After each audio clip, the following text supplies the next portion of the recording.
These are creepy things you never knew existed. Okay, so every single one of us would love to go and visit Japan. But if you do, whatever you do, never stay at these hotels in Japan. There are these hotels in Japan that cost only $1 a night to stay in. But there's a disturbing twist. These hotels live stream every single one of your movements to complete random people and strangers. So every single second you're spending in these rooms, you will be live streamed to thousands of people, just watching your every movement for no reason at all. They can watch you eat, sleep, bite your nails, or just anything else that you do. But the scariest part about this whole thing is that your identity, your face, and your location is now known by thousands of random strangers. So unless you're a person that likes going to random countries and having your location and identity known by every single person, this might be the place for you to stay. But let's be honest, I don't think anybody wants that. But I know there's some people with a budget that would just get over all of that and pay the dollar. But in my opinion, this is just weird and just kind of disturbing. These are videos humans were never meant to see. Okay, so we all know if a nuclear war ever happened, the two big dogs in it would be Russia versus the United States. And the video I'm about to show you is a super realistic simulation of an all-out nuclear war between Russia and the United States. This is absolutely terrifying, and just imagine all of these nukes going off at once. Because this is what would happen.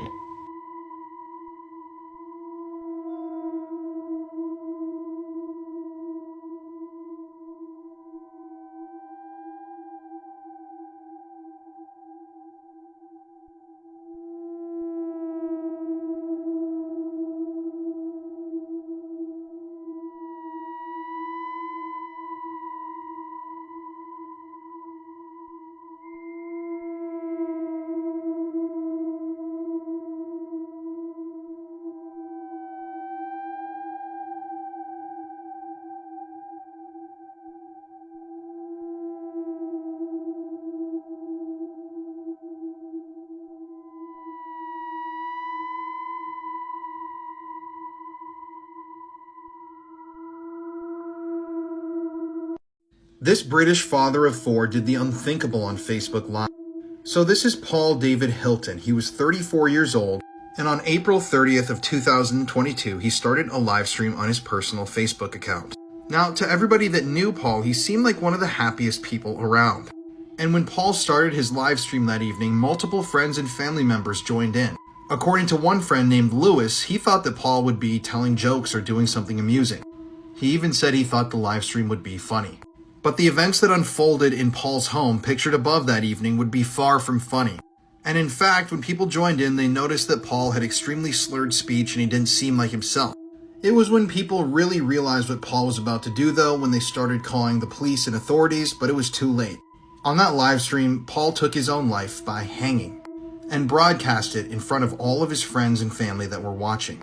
Now, after investigation was done, Paul's blood alcohol level was found to be 2.5 times the normal limit, and they also found cocaine in his system.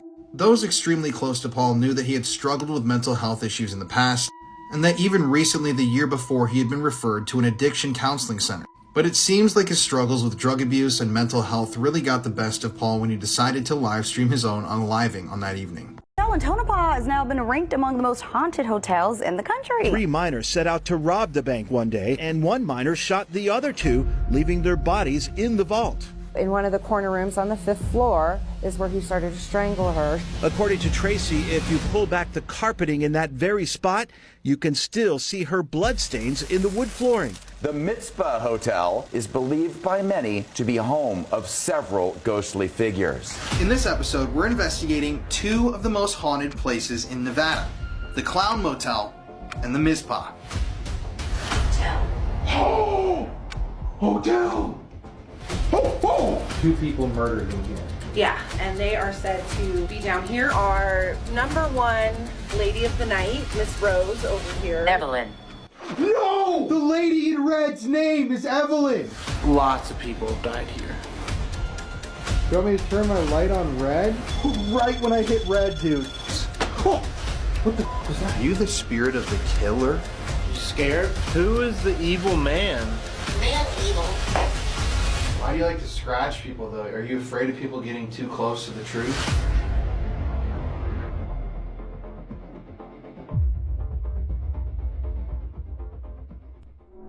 7 pit bulls ripped this man's face off, killing him, and it's absolutely brutal. This 46-year-old man named Aglaser Pereira was going for his morning walk one day when he was suddenly attacked and brutally killed by dogs. He was ambushed by 7 pit bulls and had his face completely ripped off. They escaped from a farm and attacked the first thing they saw, which was Aglaser. A brave passerby rescued him from the gruesome attack and called an ambulance. They then helped the victim down the road to meet the emergency vehicle. Aglaser was rushed to the Santa Cruz Hospital in central Pinho, over 20 miles away from the area where the incident took place.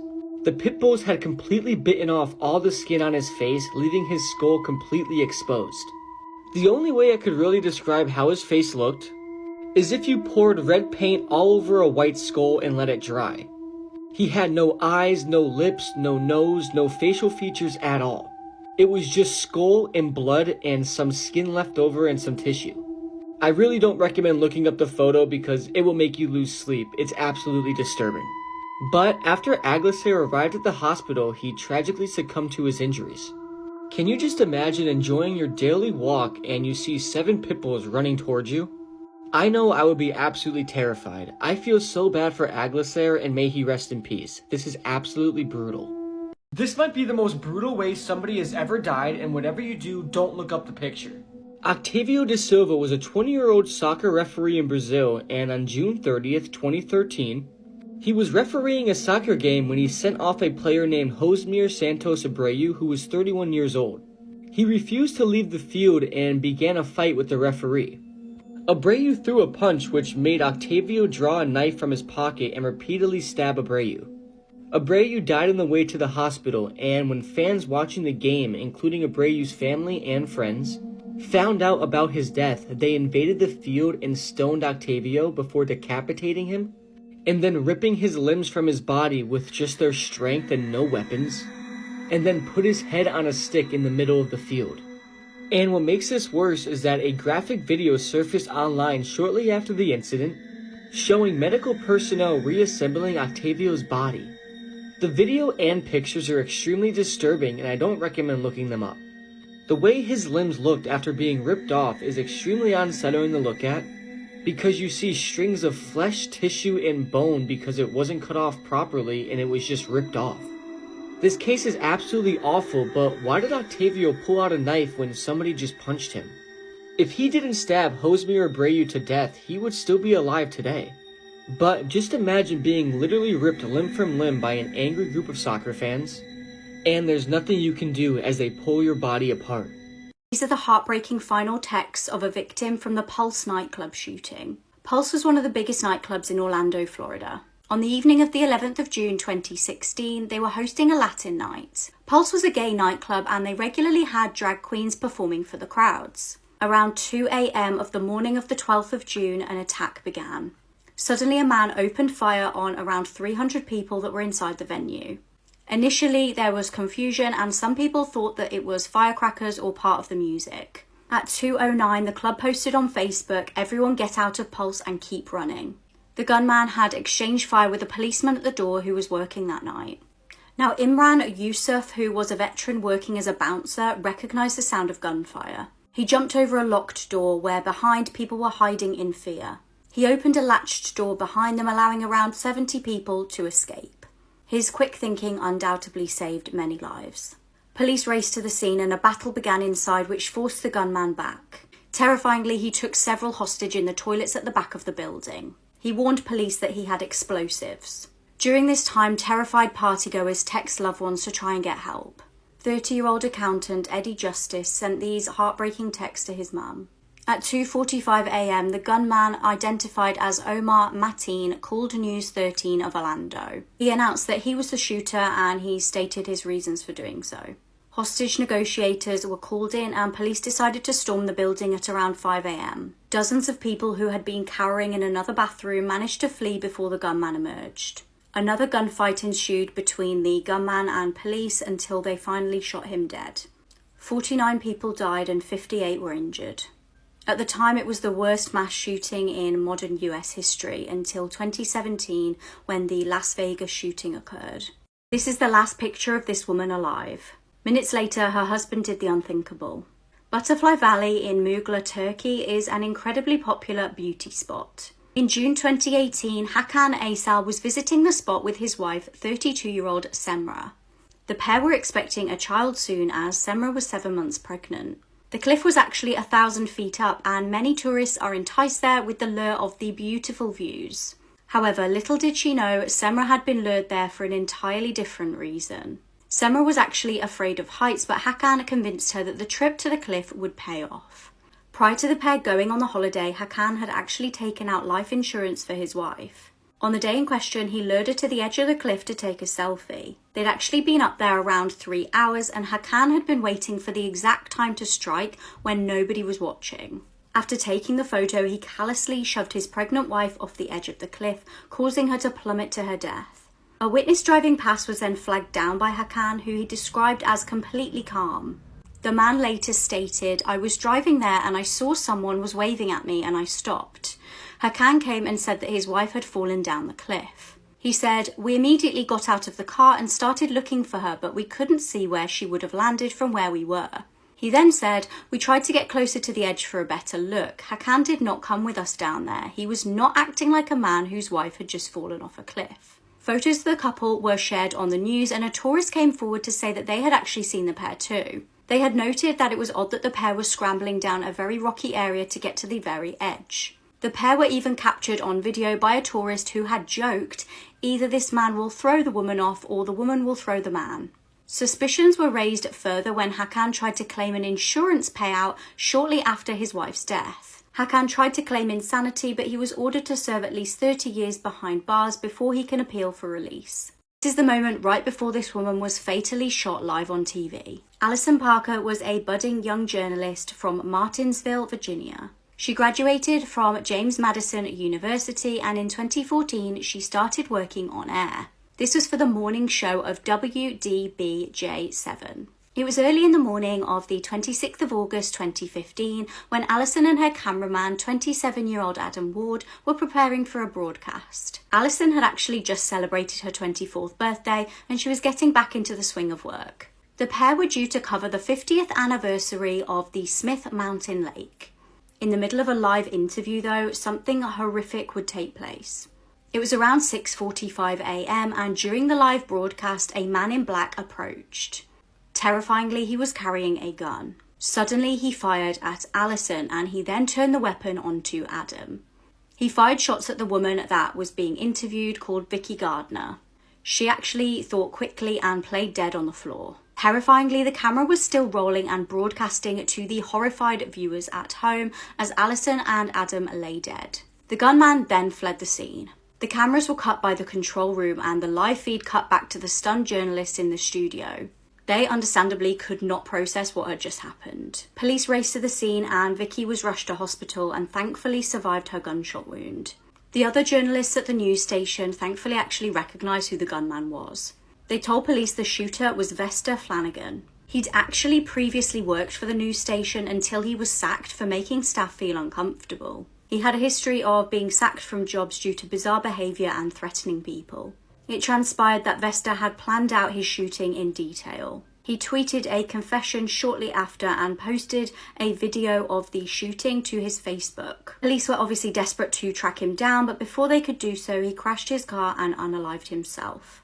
What are some Google searches that have led to people's arrests? Today we're going to talk about the dentist who was just arrested for putting poison in his wife's protein shakes. I cover all sorts of spooky and true crime stuff on this page, so follow along for more. On March 6, Angela Craig went to the hospital for dizziness and severe headaches. She would eventually pass away as her symptoms got worse. But what we know now is that her husband, James Craig, was slipping both arsenic and cyanide into her protein shakes. And part of the reason we know this is because of what James was looking up on his work computer weeks before his wife's death. Searches like how to make poison, undetectable poisons, and 5 undetectable poisons that show no sign of foul play, as if there was a fun listicle about it. And the shocking part of all of this is allegedly not the first time that James had tried to poison his wife. He allegedly poisoned her 5 or 6 years ago and she found out. And it's now believed that he was doing all this so that he could run away with another woman. This model was murdered in Croydon and what her killer said in court will make your blood boil. Sally Ann Bowman was born in 1987 in Carshalton in South London. She had 3 sisters and was very talented and attended the Brit School for Performing Arts and Technology in Croydon. As you can see, she was very beautiful and she had dreams of becoming a professional model. After leaving school, she worked as a part-time hairdresser and tried to make it as a model. In 2005, she joined Pulse Model Agency. She actually became the face of Swatch watches. Her career was going from strength to strength and it looked like all her dreams were about to come true.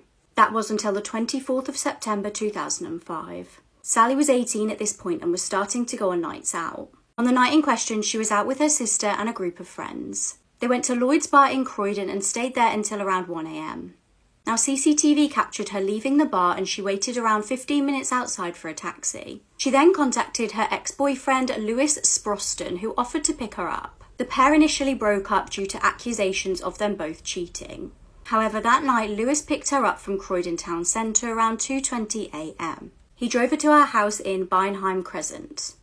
Unfortunately, in their car they got into another argument about the cheating rumours and Lewis actually sped off at around 4 a.m. as Sally got out of the car. Shortly after this, neighbours reportedly heard screaming but didn't actually go outside to see what was going on. Sally Ann lay outside having been stabbed in the neck and stomach. She was AR'd as she lay dead or dying. Her belongings were stolen, including her cardie, her bag and her phone.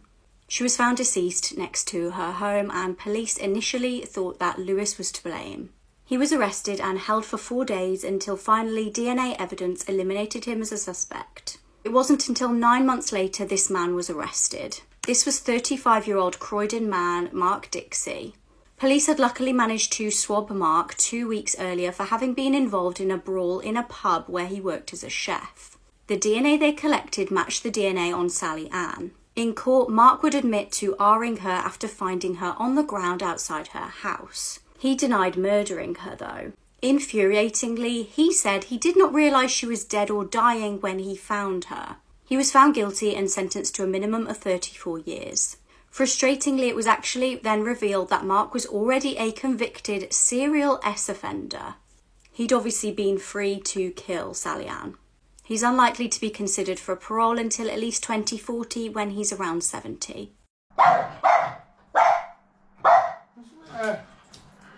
What? Nothing there, mate. Nothing there. What?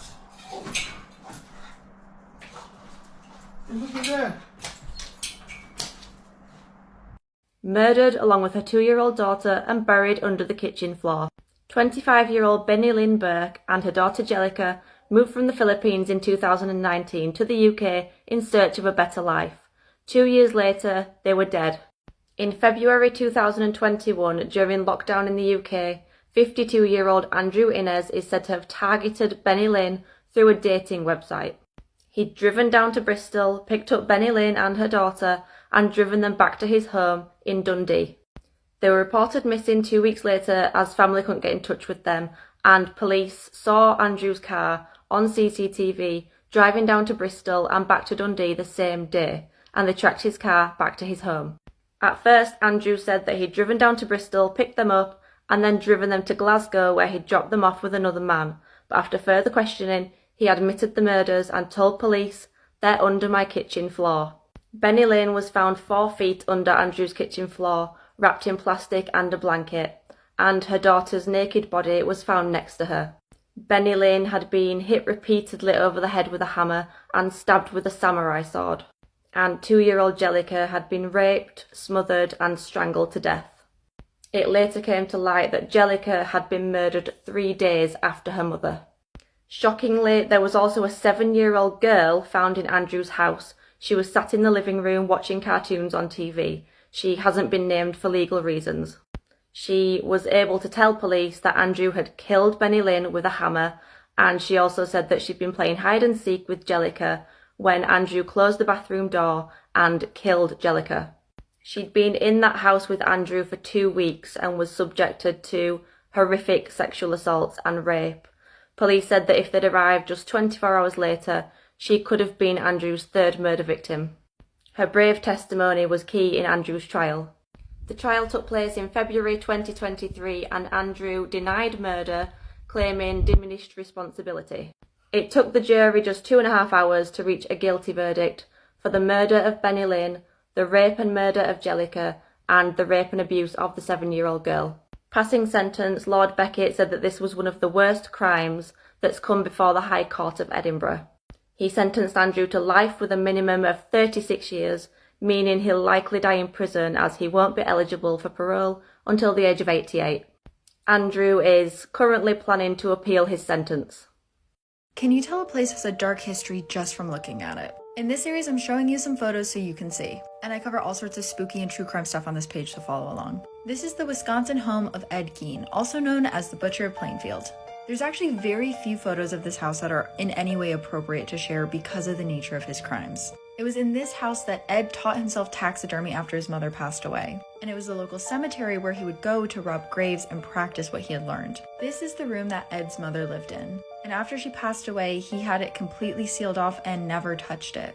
This is in part why the movie Psycho was based on Ed Gein. Ed's mother would tell him all these crazy things, like that women were all guilty of lust and they were just sent to tempt men, which is why many people think that he specifically hated women. And you might be thinking that these photos were taken years after he was out of the house, maybe it had been abandoned for a while, but no, these are the conditions that Ed would live in. When robbing graves wasn't enough for Ed, he moved on to taking people's lives. And to this day, no one's definitively sure how many lives he took.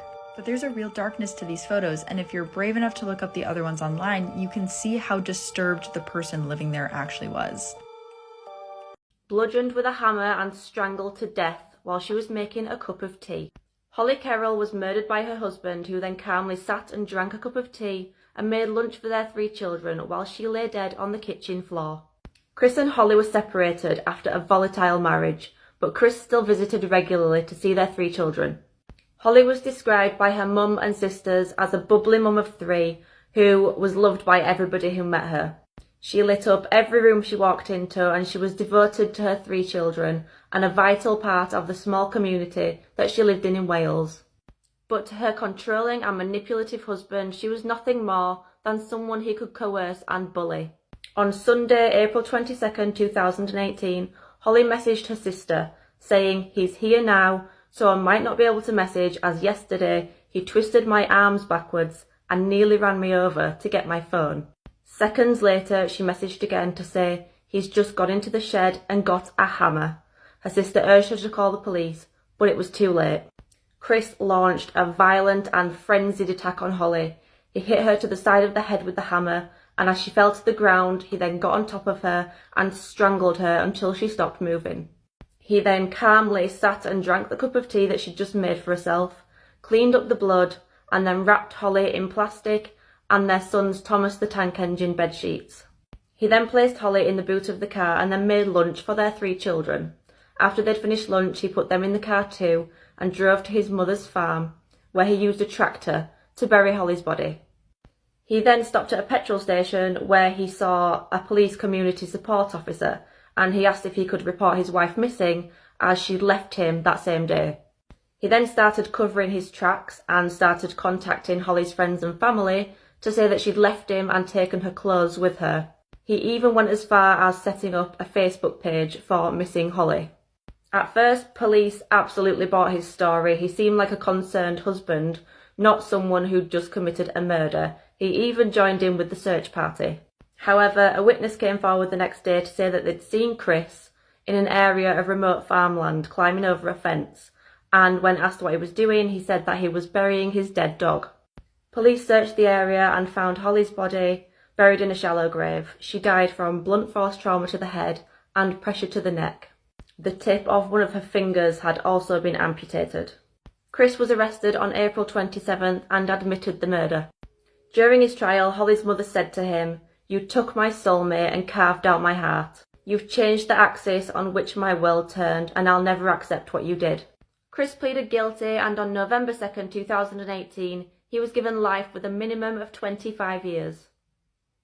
This is the disturbing case of the child who killed a child. In July 2018, 6-year-old Alicia McPhail was abducted from her bed. She'd been staying with her grandparents in the Isle of Bute. She'd gone to sleep watching Peppa Pig, and no one had any idea of the horrors that would unfold that evening. Meanwhile, 16-year-old Aaron Campbell was drinking with friends at his house. Aaron apparently became upset in the night because he had been arguing with his mum. He had had a challenging upbringing involving physical and emotional abuse. Aaron decided that evening he wanted to get some substances to smoke from a couple that he knew. The couple in question were Alicia's dad, Robert, and his girlfriend. They'd been known to sell substances to Aaron previously, but he could not get hold of them. Intending to go and steal them off them, Aaron armed himself with a knife. He headed to Robert's house where he lived with his parents and girlfriend. This was obviously where Alicia was staying that evening. When he arrived at the house, he noticed the 6-year-old sleeping in her bed and took the opportunity to snatch the poor defenseless young child.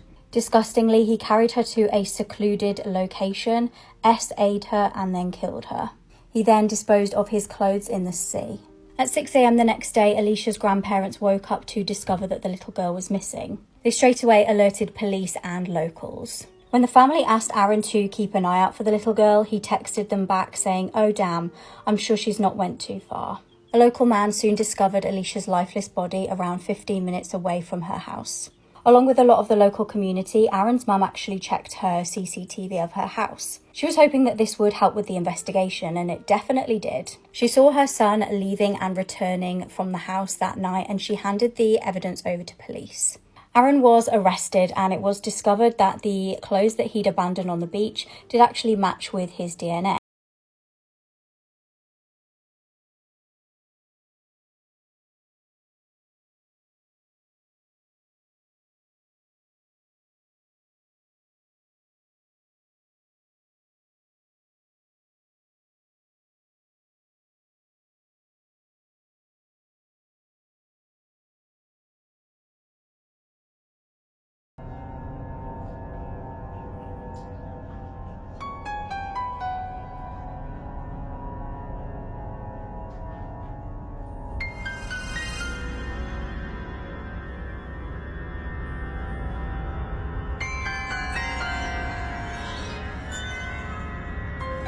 This case made me terrified to go to the cinema. This is the case of the horror in Screen 9. James Holmes was raised in California. His mum was a nurse and his dad was a scientist. From a young age, he was experiencing night terrors and allegedly actually tried to take his own life when he was just 11 years old. He was apparently obsessed with guns and weapons and had dreamed of becoming a mass murderer. Between May and July 2012, he legally bought 4 guns. Background checks were conducted and he was allowed the weapons. He also bought spike strips, which, if you don't know, pop the tyres of cars if they chase after you. On July the 19th, just hours before tragedy would unfold, James mailed his notebook to his psychiatrist. Inside the notebook, James detailed his plans to kill. The notebook was actually discovered later on undelivered. Just prior to entering a cinema in Aurora, James rang a crisis line to tell them about his plans to kill. However, the call was disconnected after just 9 seconds. At the midnight showing of The Dark Knight Rises, CCTV captures James walking into the cinema. He walks into Screen 9, props open the door, and then walks back out again. Shockingly, he goes to his car and gets guns out and gas canisters. He re-entered the screen at about 12:38 p.m. and set off 2 gas canisters. When he entered Screen 9 again, he immediately opens fire on the audience, instantly killing 10 people. 2 others later died in hospital from their injuries. An additional 70 people were injured. This was an absolutely packed out cinema. James also shot at people as they scrambled to exit the screen. His youngest victim was a 6-year-old girl. Witnesses said this all unfolded as there was actually a gunfight on the screen, and initially they all thought it was special effects and just part of the film. Police were actually on the scene very quickly after the first 911 call. James surrendered to the police and was arrested in the car park. He was apparently very calm when he was arrested and told police that he had booby-trapped his apartment. When police investigated his apartment, this was found out to be true. He was sentenced to 12 consecutive life sentences.